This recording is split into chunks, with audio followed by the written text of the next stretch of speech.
Hi, it's Brian, and welcome back to Heart to Heart. This week's episode features casting director Tracy Kilpatrick. Tracy has carved a niche for herself as one of the most sought-after casting directors in the Southeast. But prior to making her mark in the world of casting, she forged her own path, from backpacking through Australia and running youth hostels to exploring the artistic world of painting.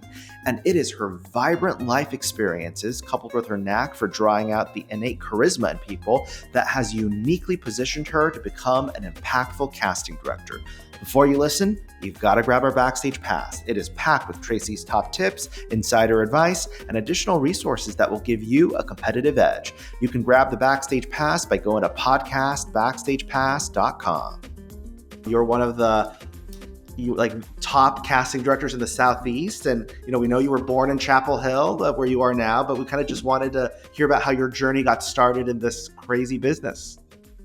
Well, it got started, oddly enough, in Wilmington, North Carolina.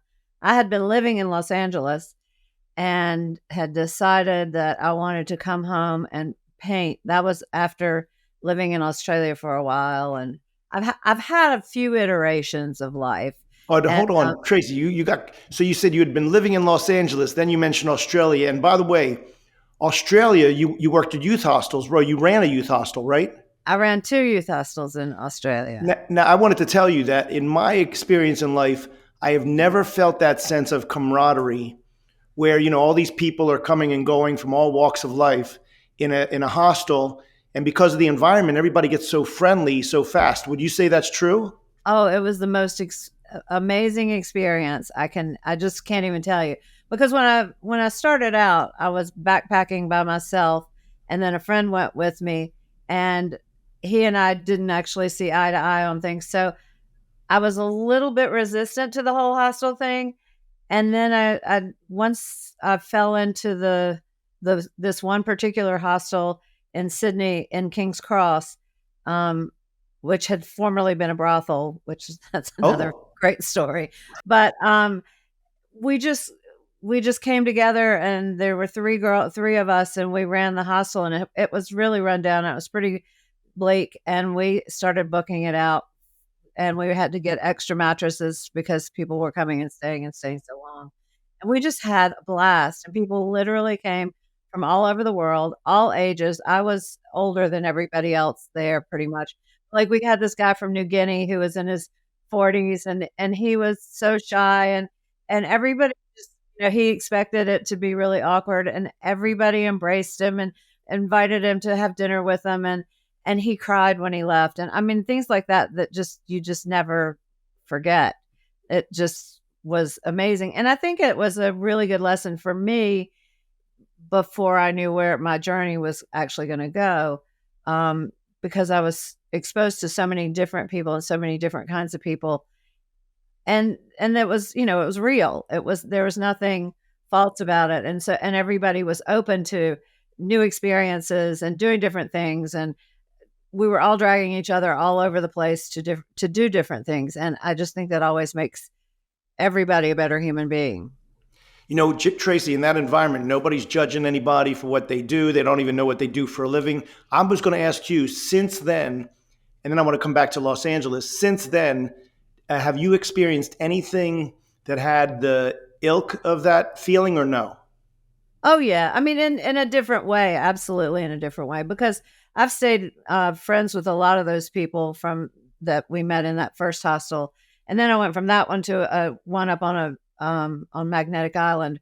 And I have a few friends that I have made up there that I've stayed friends with, but it was just a completely different feeling. But I love the whole community of it all. And that's really where I am in my life, is that community is so important, and building a community for actors and with actors is really important to me. And because I feel like I belong with them and they belong with me. And it's just, I think building community in every way possible is the best thing that any of us can do. It sounds like the art store that you have, Trip Art Store. Is that what it's called? Yeah, Trip Store that's a place for community. And yeah, because it was once before it was an art an art gallery. Wasn't it like a general store or something?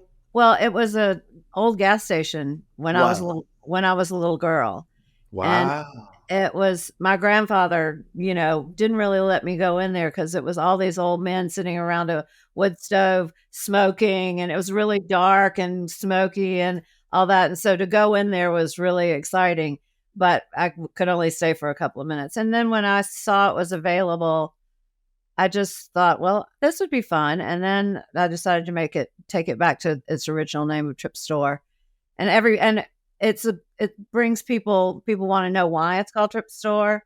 And then it just starts a conversation, and it's a really great way to open the door with new people that come in. But we never walk through the door, and it's the greatest thing in the world.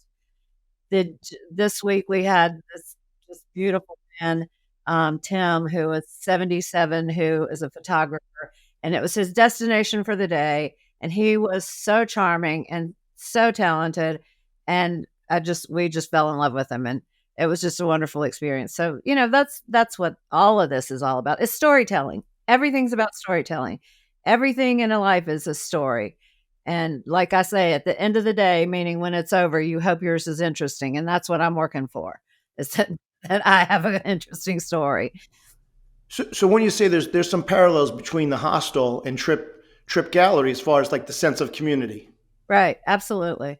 But I mean, that's really what I'm all about these days, is building community. And in every way. Like, we have writers groups now that are doing classes there, and that helps writers obviously support one another and build a community within the community. And so it's all of those things. How did you get to Los Angeles from I the had a South? real I had a really great well, I was living in anyway. I have had a really great friend who lived there, and so I went out and lived out there with him several different times, and never really found what I was going to do out there, because I had a design degree, and I was like, I didn't really want to do that anymore. And then I went to Australia, and then I came back and stayed in LA, and then I thought, I want to paint, because I'd never really done that. And I knew I couldn't afford to live in LA and paint and that kind of thing. So that's when I moved back to the South and moved to Wilmington. And when I got to Wilmington, I met all these people that were working on a film, and they kept coming and hanging around at my house, and they kept going, well, you need to do this or you need to do that. And I was like, no, that's okay. I'm good. And then they were just the most amazing people. And I would go and help them do different things. And somehow I ended up working on that show, and it's sort of been up and downhill ever since.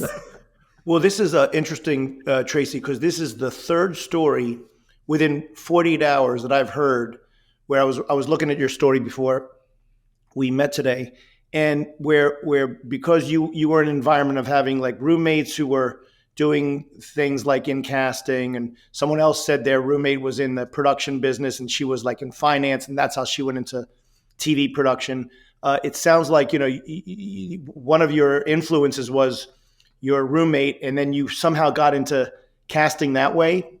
Well, she was a PA, and I mean, she was doing she was a casting assistant and a PA, and we had just met like the casting director from New York, and we met the costume designer and all those people, and they just started coming over to my house for dinner pretty much every night, and we'd hang out and that kind of thing.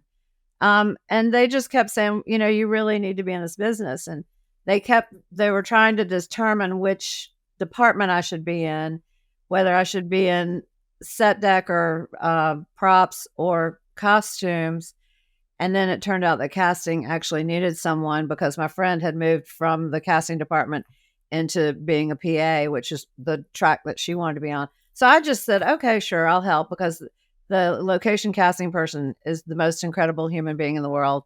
And so we just, along the road we went, and it was a great show, and it was a real learning experience. But it's again, it's people, and I like people, and so my first job was actually hustling people off the streets, because we were looking for so many people, primarily older men. And so I would have to go places where I could talk older men to come in and sign up to be in the movie and that kind of thing. And it just sort of went from there. It's unbelievable, Tracy. Casting, which is about people, right? You're hearing all these stories about how you got into it. The woman who used to be the hostess at a restaurant I worked at as an actor, she was a hostess. She took her very first acting class because she didn't know what she wanted to do, and she was older at that time. I think she was like in her 30s. Long story short, from that one acting class that she took just because she was kind of curious, and she was very good. She was a hostess. She was good with people. She today is one of the most prominent casting directors out there, just like you're talking about I too. know her, and I know her well, and I love her dearly. I can't believe it. So you know who I'm talking about. Yeah, I know exactly who you're talking about. We've told that story before. She's just amazing. Wow. Yeah. So you know what I mean? It's like it's such a small world It is. but there's a through line that the fascination of people draws you into a job that has to do with the makeup of the psychology or the persona of people. And it's really, just about, again, bringing those people to the story and telling those stories with truth and empathy and understanding and respect. And so that's kind of been the through line all along and what we're always looking for. Hey, it's Brian. I'm dropping in on an important announcement. What you need to know is you have more control over your career than you think. The thing standing between you and the career you want is your connections, and that's where One-on-One Next Level comes in. If you are not a member yet, you can apply to join at oneononenextlevel.com. Press pause and do that now. If you are already a member and you are ready to get back on track, we want to invite you to book a strategy session with us led by myself personally. We will help you prioritize which classes make the most sense given your career goals. You can find these under the Resource Hub in your account portal. We can't wait to hear your success story. I want to ask you this question. I read this article in the Times a long time ago about Bonnie Timmerman, and she said when she was at a party, she looked across the room and saw this woman. The woman had no acting training, and she went up to the woman and she said, "You've got something, and if you want to pursue being an actress, you should because you have something." Now, do you believe in that, or she said you can just tell right away? I do believe that there are certain people, and I have certainly talked people into doing that. Wow. Yeah, I definitely have talked to people about that. And what about them made you want to talk to them about doing that? Well, I mean, maybe on this one particular woman that I'm thinking about, her husband was an actor and she was friends. I was at a dinner party. She was just so real and so authentic and so unpretentious and so unafraid of that if you can bring that to any kind of story, then you have so much more than people who are trying too hard or people that you can see act. If those people can stay true to themselves, then all they're going to bring is more truth.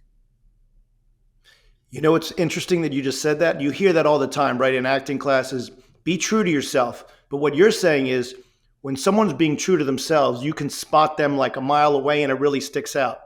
Well, it does. I mean, it's that thing where I've been told that I'm a human BS detector or a human lie detector.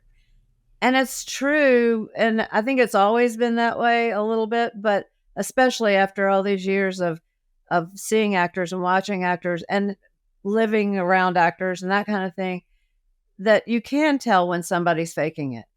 And I tell actors all the time, if you're not feeling it, I'm not feeling it because it's not there. And so there is that truth that we're always looking for. Wow. And do you find that in your experience, like some of the actors, maybe at first you thought they didn't have that, like throughout the years you've seen them grow to be able to, have that quality?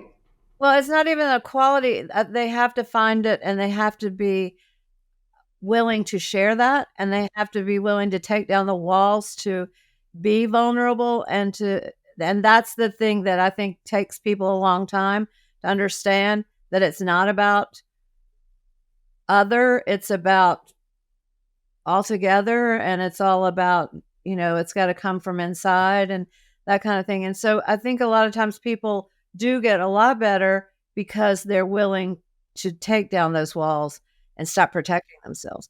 I tell actors all the time, you have to be fearless. And if you can't be fearless, then you're going to always be judging yourself, and you're going to be sitting on your own over your shoulder watching everything. And you can't be present. You can't be here and now doing that kind of thing.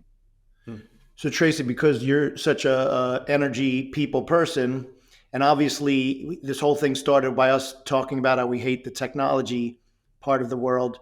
Obviously, with COVID, you've noticed probably a huge change for your profession because everything's done from watching now from the computer as opposed to being in the casting rooms. If you're looking into a crystal ball, how is that world going to change? Will in person ever come back the way it was, or will it now be mostly watching it on a screen? You watching the self tapes.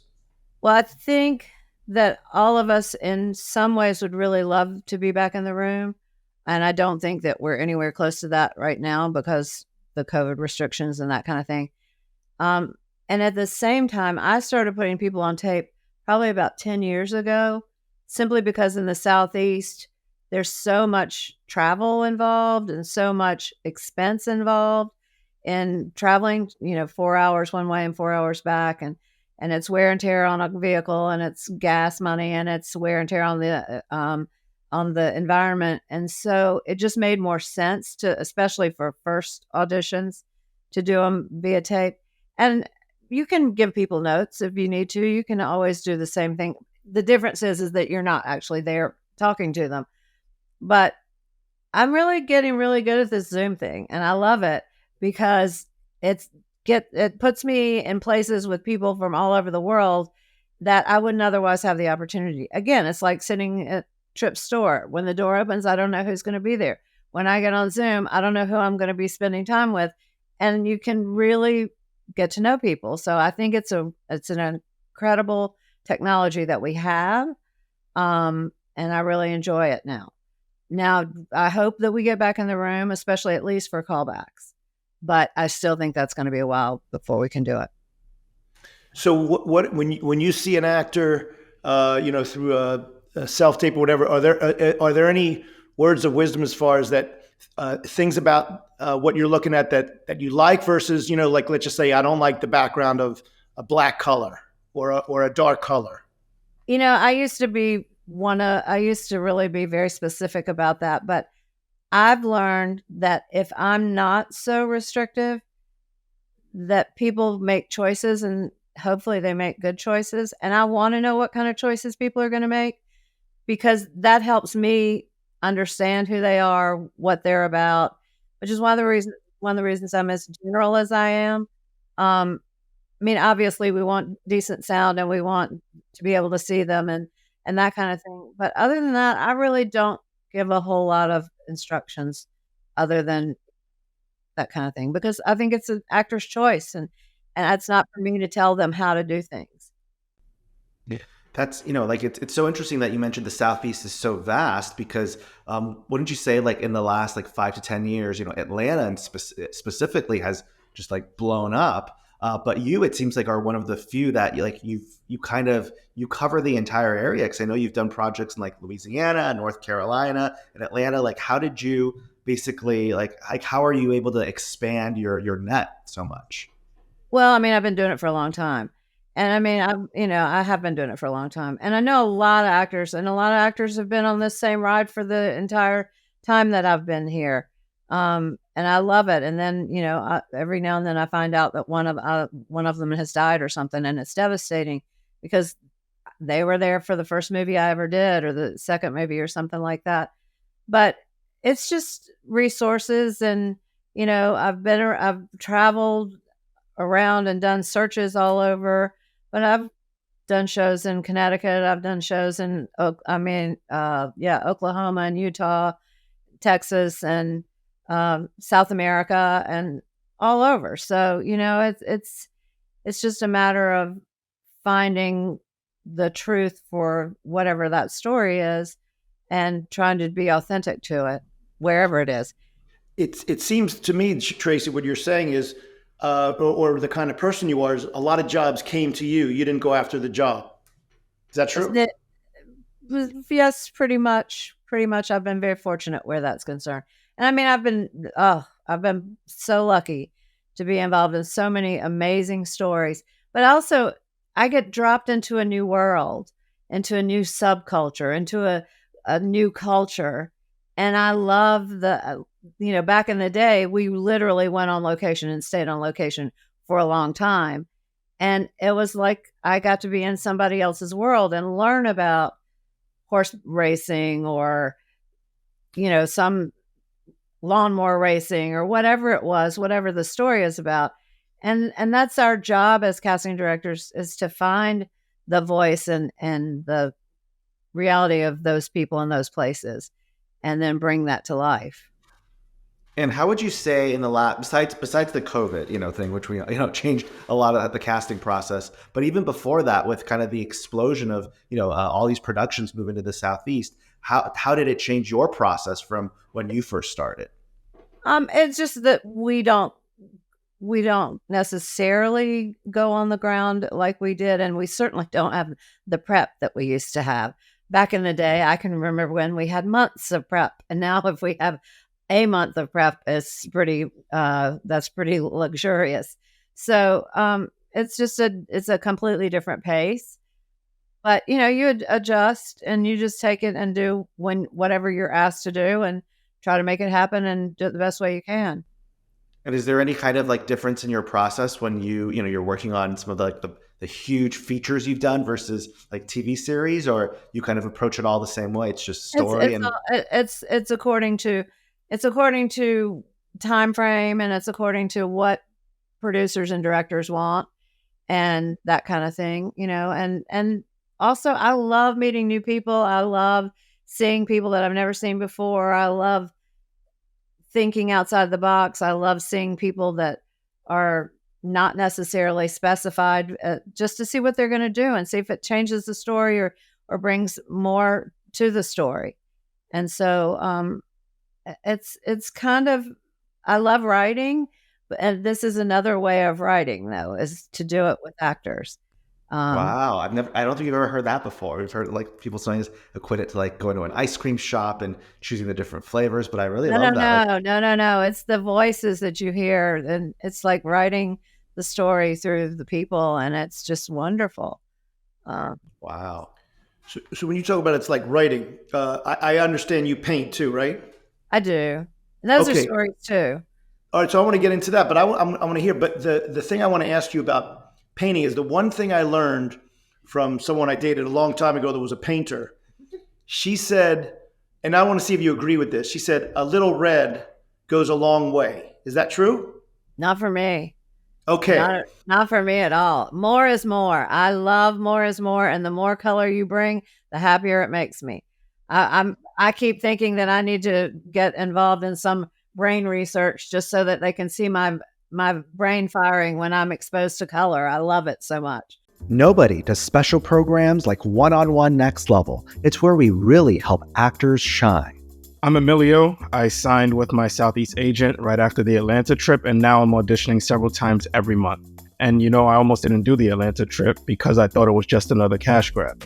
I can tell you from experience that it's not. That's not how One-on-One Next Level rolls. And here we are 6 months later, and I already booked my first job with my Atlanta agent. I'm Rebecca, and the Bridge program demystified the industry for me. It gave me the platform to get off book in under 10 minutes. I met 60 new artists that are now all a part of my community, and I even signed with a manager. I have never walked away from a program so confident in my abilities. I'm so grateful for One-on-One Next Level.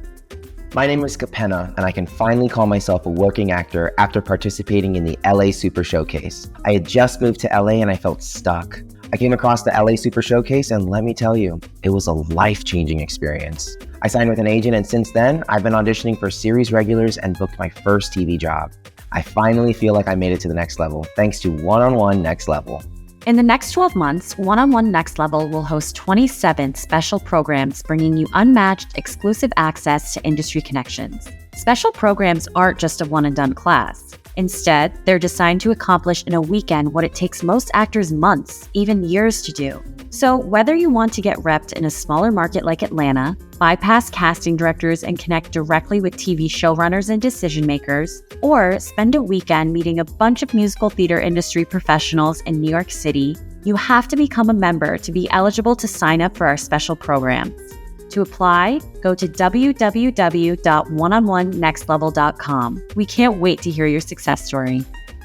So is there anything with painting, like, you like to see a lot of red, or that like a little red goes a long way, like, if you're looking at acting, because they're and the same thing with writing, is there anything that, like, I guess you just hit on it earlier, when someone's not true to themselves, that can actually speak loud in the acting. Well, it's a connection. It's just like when you connect, and that's one of the reasons when I read live with people, I read with them because I know if they're connected to me when we're talking to each other. And you can tell whether somebody's actually talking to you instead of talking at you. And then you can feel it. And if it's there, then it's great. If it's not there, then it's quite obvious. So you can tell right away, of course. Yeah, you really, it's just like us talking. If I weren't interested or you weren't interested, we'd be just kind of like, oh yeah, okay, whatever. And it's the truth, whether people want to understand that that's what they're doing. And it's people getting in their own head, but it's the same thing with painting or I stitch. I'm doing all these stitched overalls and things now that I'm having a blast with. And, I stitch all of my feelings into the fabric, and I don't know what I'm going to do. I have no plan for it. I just start doing things until I feel like it's done. And it's the same thing with writing or with art or with music. And it's certainly the same thing with actors. If they are feeling it, then it's just incredible. It's absolutely incredible. And being present, and you have to be present to paint. You have to be present to stitch and that kind of thing. And I think a lot of times actors forget that they need to be present when they're. So are you saying you're stitching overalls like the jeans overalls? Oh yeah. Get out. So what do you stitch on the overalls? You want to see some? I mean, I'm curious. Okay. I love this. Well, here's an overall dress that has. Oh wow. Can you see it? Oh, yeah. That's the other side. Oh my. We know. So you like red. I do like red. And so, I just sort of do it until I feel like it's done. And this is a pair of coveralls that I'm doing just in red and black. Wow. Oh. So you did all the black. Yeah, I'm doing all the really cool. That's very cool. I'm doing all the stitching, and then I write words on them and do all kinds of crazy things. That's incredible. It looks like the head of like an animal. Yeah, well, there's a head. I'm going to put a whole group of heads around here on the back. So it's what got you into heads? How did you make the decision to do heads? I didn't. It just happens. See okay. That says inspired, but it's kind of like drawing with thread. That's really what it is, and storytelling. You're not the first casting director who has like Gail Pillsbury started, kind of like making little arts and crafts and jewelry too. It's such a therapeutic outlet. Oh, it is. And I love to do pottery too. And we have a cameo from a dog. I love it. Hello, this is Doris Day. Wow, Doris Day. Beautiful. Yeah, that's Doris Day. Part beagle, she looks No, she's bloodhound. And she's bloodhound. They look a little beaglish. She's probably bloodhound and black and foxhound, because I don't think she's a purebred. But I have she and her twin sister. I call them the evil twins. They needed a home, and I didn't want them to be separated. So but it's interesting you say the evil twins, because Tracy, the eyes of a bloodhound, they're beautiful. They're so soulful. Yeah, they're unbelievable. You look at those eyes and you just melt. Yeah, she's a sweetie pie. But she's not always been a sweetie pie. When I first got, they were a lot of trouble. They almost set the house on fire. What? How did that yes, happen? they stood up on the stove and turned the burners on. Get And out. They turned the burners on. yes. So I have to have those child locks on my burners now because of my dogs. Get small dogs, everybody. They broke through the windows of the living room and followed me down the highway 2 different times. I did not know they were doing that. Oh my God. So they need to be with people. We really have had to struggle, but they're doing well after a year now. I've had them for a little over a year. You've always had dogs then, probably. Yeah, for a long, long time. And hound dogs. I really like hound dogs. But all these girls are, they've been rescued from different places. I've got one, Josephine Baker, who it took her a year before she would let me touch her. She just lived in the house and she'd eat and all that stuff, but she wouldn't let me touch her for a year. Interesting that you're saying that, Tracy. We were talking about self-confidence yesterday and how if you can provide an atmosphere of warmth and care, the confidence comes. So like, for instance, the dogs, that the rescue dogs you were talking about are the examples of like, obviously who knows what happened pre-Tracy. Absolutely. But after you got that dog, it took a year. But I think once someone feels that sense of warmth and taken care of, they start to have confidence. Do you agree? Oh, absolutely. I mean, it's the same thing when I do acting classes and things. Everybody sort of holds back. And then when they find out that I'm not going to bite and that I'm really there to support them and to help in any way I can, then it just changes completely. And it becomes like love fest and amazing situation. So it's what we all need to do. We all need to do it more. And everything that we do is bring kindness and be understanding and respect. And my new acronym for truth is truth, respect, understanding, tenacity, and humanity. And surrounding yourself with people that can give you that too. Absolutely. And being supportive of people who haven't figured out how to do it yet. Right. Which I remember, even in your classes on the Atlanta trip, just how like nurturing you were, but you also weren't afraid to give it to people straight. And that's another thing. Some people, like in our business, they don't want to hear it. Yeah, they don't want to tell you the truth, or they don't want to hear the truth. Well, I can't be any other way, and it doesn't serve anyone to BS anybody, And I don't ever want to hurt anybody's feelings, but at the same time, sometimes people really need to know what it is that they're doing. Yeah. It's interesting, Tracy, that, the youth hostel, once again, at least my experience was people come together in such a short period of time and they become close. In acting as a profession, and from what I remember, it's not like The Office. In other words, you're in a show and within 2 weeks of rehearsal, you're like so close to your fellow castmates. Well, it's you create another family. It's, of course, I call it a dysfunctional family, but we all get dropped into this new family when we start on a new production, and everybody has to figure out where they belong in that family. And then it's pretty supportive most of the time, and it's who we belong to for a very long time and many hours of the day. And so it's really important to have that bond that we have. So funny that you mentioned, dysfunctional family. This is not related to like a production or something. It's more, we all know the entertainment industry is a crazy industry. And, I've heard from your casting colleagues, it can be tough dealing with producers, dealing with actors. It can be a tough profession. And you have so many it seems like your life is full of your life is like very rich. Like you're full of, other, like, the art gallery and, your painting and stitching and the rescue dogs. I'm curious, has there ever been a point in your casting journey where you've been like, this isn't for me anymore. I'd rather do something else? I have stepped away a little bit at times, and sometimes it's nice just to have a little bit of a break.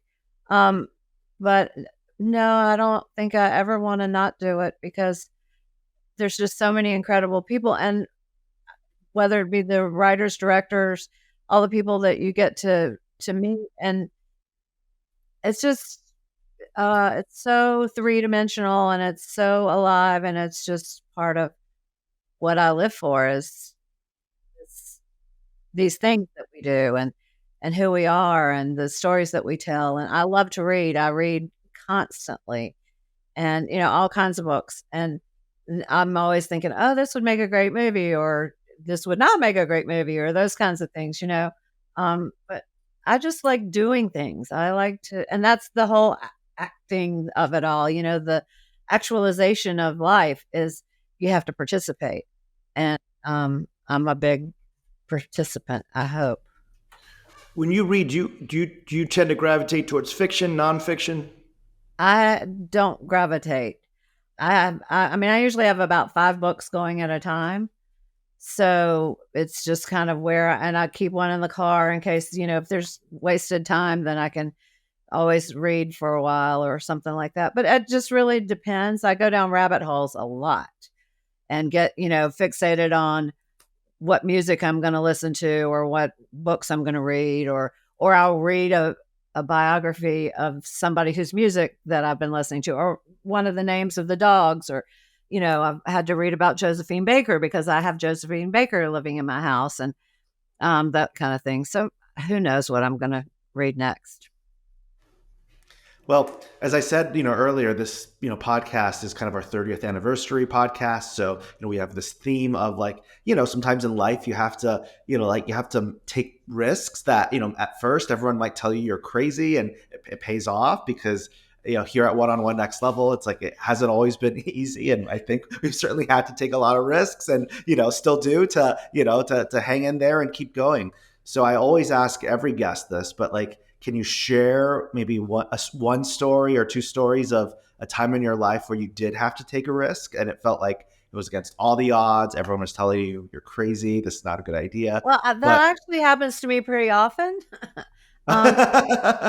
It really does, because everybody's like, why are you doing this? And they're not really surprised, but they're kind of surprised. I feel like that's been the greatest gift maybe that I don't know where it came from, is that I have not been afraid to try new things and to do new things, because I see everything as an open door and as an opportunity. And, once you walk through it, if you don't like it, you can always leave. But if you don't walk through it, you're never going to find out what the hell's on the other side. So I feel like it's really important. And I tell actors this all the time. You can't, nothing's going to happen if you sit at home. Nobody's going to come knock on your door and ask you. I mean, well, there's some actors that'll happen too, but you know what I mean? But for the most part, that's not going to happen. And so you have to be open to opportunities, and you never know what's going to turn into something much bigger or much better. As long as you try, though, there's a possibility. But if you don't try, nothing's going to happen. So, Wow. I mean, I guess probably when I put that backpack on, everybody said I was crazy because I'd moved from Atlanta, and I was like, I'm going. And everybody's like, no, you're not going. And I was like, yeah, I'm going. And I did. And I was gone for, over a year. And I was in my 30s. I was like 32 or something like that, 33, and older than most of the other backpackers. And I had a blast. And it could not have been better. So I tell everybody all the time, you got to do these things. Don't be afraid of it. When you get out of your comfort zone, you're right. There's something about getting out of your comfort zone that opens a whole new world. Well, yeah, it forces you to do things. If you sit around, I mean, and believe me, I'm real good in my comfort zone, and I love my comfort zone. And everybody knows that when I'm in my comfort zone, I'm good. But no, I love to try new things. I'm always and I love meeting new people, and I love the opportunities that just the conversations bring to you. And then you're like, okay, now I'm going to go down this rabbit hole and learn more about this and that kind of thing. So life's a gamble, but you got to take it, especially while you got it, So that's kind of how I look at things. Thank you so much for listening. If you haven't done it yet, grab the Backstage Pass. Don't treat this podcast as mere background entertainment. The Backstage Pass offers exclusive resources and behind-the-scenes footage that empower you to make a real impact on your career.